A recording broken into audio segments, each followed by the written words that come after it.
Jodak ma Kingli Kisumu West kawuono mako bimbe ariyo kendo chwalo gi apis kambi mochung'ne lee mag bunge KWS Manyalenda e boma ma Kisumu. Mana kaka ripota marwa Millicent Adhiambo leronwa, midhiero mar bimbe en gima osebedo ka otimo limtidi e gweng' ma Kingli ka lee go osebedo ka monjo puothegi kinde ka kinde kendo ketho cham. Joluo nogoyo ngero ni odiochieng jakuo en ndalo 40.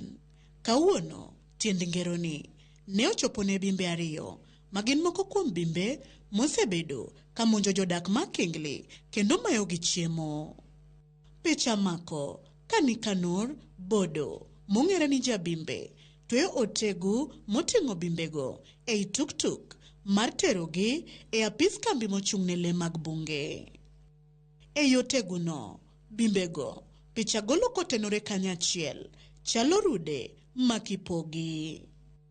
E kindeno picha nyiso ka gilaro maembe chal ni wigi owil ni mano e achiel kuom chiemo mane omiyo ogeng'negi. Bang'e to moro nyiso olo ka oneno malich ka mabus mogeng'ne od ang'ech e ketho ma ok mare ka lwete maketgi mag dhano oteno e chuma mar otegu. Jodak ma Kingli yango midhiero mar bimbe magisebedo ka giywago piny maru kuom higni buora. Gino mosemiyo achiel kuomgi nyingo ledhi ni jabimbe. Giyango ni gisebedo ka giyudo lal ma wiyo yugno nikech gipuro to bimbe ema winjo mit luchgi. Gino masani thiro weche pur e alworano. Kingli bimbe chandowa kabisa, chandowa okwa pur to kwa biolo to bimbo tieko bando te wan kech. Tasebedo ka onge gimoro amora mar nyalo yude season mar upon gi chiri. Ta nono. Gimoro no duma, gimoro no muogo, gimoro ni bel, gimoro ni njugu. Okinyal pidho, kodhi moro amora okinyal pidho nikech bim. Ewi mano, jodak go koni bimbe omiyo kata tijegi mapile gitegore godo nikech nyaka girit bimbe seche duto. Ok wanyal kata dhi e tijewa monyalo weyo dala mondo dong' nono nikech kiwuok tido ka rabolo nyaka manumu maembe oyuk te irume yath. Koro chuno ni nyaka wabira dala ka warit bimbe. Mine ywak ni bimbe ochayogi kendo miyo giyudo hinyruoge mopogore. An mokwongo bim nolawa magora piny mae dong' neno lwetani mae sign symptom mar bim.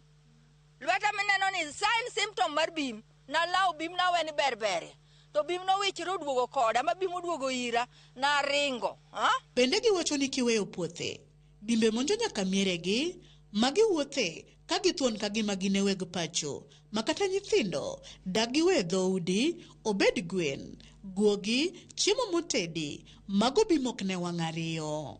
Nyithindo ok nyal tugo oko. Gweno gichamo full kata kapok okete pi ka gikanite magichakogo. Ka guok biro nan go yombe, nan gi ema, nan gi simba, nan gi guogi mang'eny kabisa bimo nego. Nyaka gidonjo nyaka ot gichamo nyaka kuon.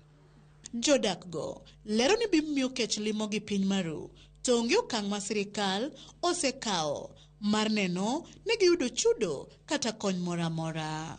To waseywage kuom kinde mang'eny.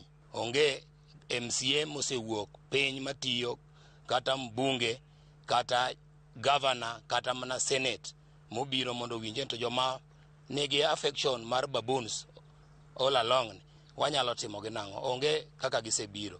Sirikal to korka korgi yango ni chudo ne monj mag bimbe onge. Chudo itimo mana ne monj mag rao kod nyang'. Sirikal wan nyaka wuogno mana okeyo moro motegno mondo wang'e ni to bimbe gi wanyalo tieko gi nang'o. Ka bim donjo nyaka e ot.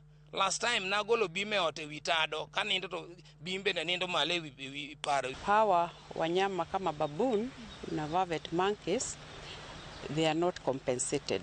So ni vyema wawe wanatuambia mapema kabla hawajafanya any destruction.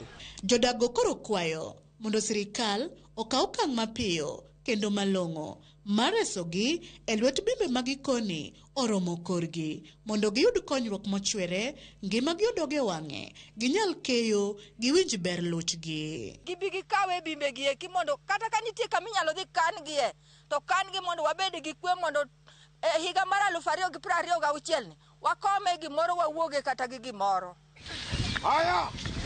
Millicent Adhiambo, Ramogi TV, a Kingli, Kisumu County.